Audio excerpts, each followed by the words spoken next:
Welcome back in ERB sports fans and baseball card fans out there everywhere to another video. In this video, I'm going to talk about mistakes that are made when grading with PSA and what I am going to make as far as changes moving forward to make sure I don't make these mistakes again. In front of me, I have 3 cards from my most recent order, and I was preparing my other order that I'm going to send in shortly with the Anthony Volpe orange and a J-Rod green and some other good cards. And one of the things that I've always tried to do is take advantage of the value submission, the value bulk submission for $19 a card or whatever the special was. But the catch is you got to get to 20 cards. And in this most recent submission, I submitted 25 cards, which I've got 18 10s and 7 9s. And I got all the cards back and I've been selling through them. And obviously the 9s, you're always expecting to either break even or maybe lose a little bit of money. They're usually losers. And then you're getting 10s and you're thinking, I'm going to make money every single time. However, I sent in 4 Elly De La Cruz Topps Now call-up cards. They all got Gem Mint 10s.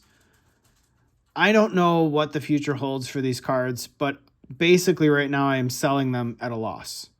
It cost me $19 to grade the card. I got the cards for free on Topps Now because I had redemption credit to get the cards, so I got 10 cards for free. And I am selling these cards graded in a 10 for $17 plus shipping. So basically I'm attaching a $3 bill, $3 to $5 bill every time I'm sending them out. And the mistake that was made here is when I originally submitted this order, I was trying to get to 20 cards. And so in the haste to try and get to 20 cards, I was stuck around that 15 to 16 range. And I was trying to look through all the stuff that I had and thinking, oh, could I send this in? Could I send that in? And then I was like, you know what? I want to get 10s. So I figured I'd get the Topps Now call-up card of Elly De La Cruz. And he was hot at the time. He was white frickin' hot. And I thought, man, I'm going to get a guaranteed 10 on this. So I got 4 10s. And then lo and behold, the pop count came back on this card at most recent, as I checked this morning, as I sold the second card. I'm going to keep 1, but I'm going to sell 3. And the pop on this card now in a 10 is almost 1,100 cards. Now, that's not terrible. But how many more people are interested in paying $50 to $70, which is what this card was during the height of the Elly hype early on in the season after he got called up, versus now they're paying less than the cost to grade the card. So it's no longer worth grading this card. If I had to do this all over again, knowing that it would take me 2 months to get the card back, and Elly cooled off quite a bit, and he's got an upcoming release in Topps Series 1 next year where he's going to have base cards and parallels and everything in his actual rookie card, nobody's going to want the call-up card anymore. It's just not that special. So that was a mistake I made. And so in my next order, I'm not going to go try to wait till I get to 20 cards, because the reason I'm not going to get to 20 cards is because of the very next 2 cards you're going to look at. Aaron Judge and Mike Trout. I sent this one in because when I graded one from SGC during Series 1, I had a very similar card to this. I got a 10 on it, and I sold it for $30. And I thought, man, I could turn that, I could make $10 profit. Sure. But if I get a 9 on it, I'm going to lose money big time. So I'm probably going to end up selling this card or keeping it for around $10. And same thing with the Mike Trout card. It's probably going to be about a $10 card by the time all is said and done, if not less. And it's very disappointing, but I don't know what you guys do when you typically go through cards to grade. I mean, obviously I'm getting most of my cards not from acquiring them from singles that are bought on the secondary market, but most of the time it's through ripping product that I then down select and figure out which ones I want to grade.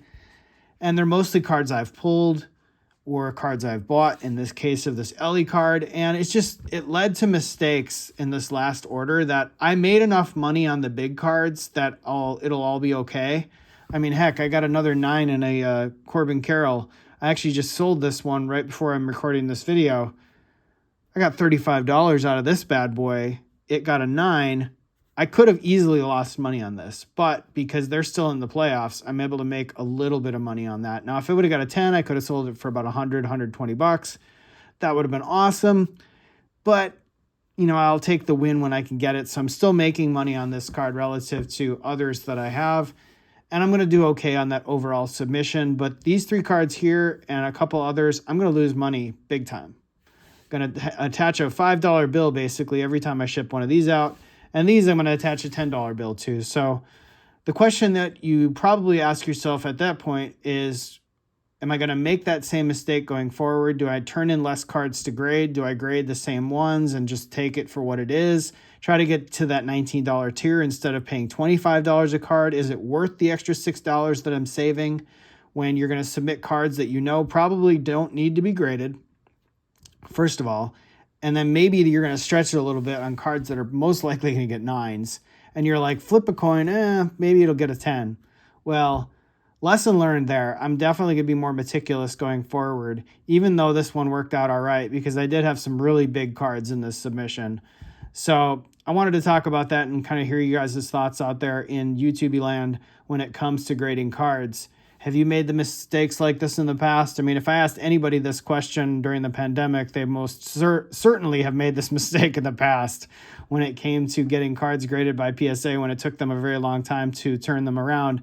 And I think we're getting to that point where those mistakes are happening again on a case-by-case basis. So we'll leave it there, everybody. Thanks again for watching. Stay tuned for more comment, more rips, more other things going on.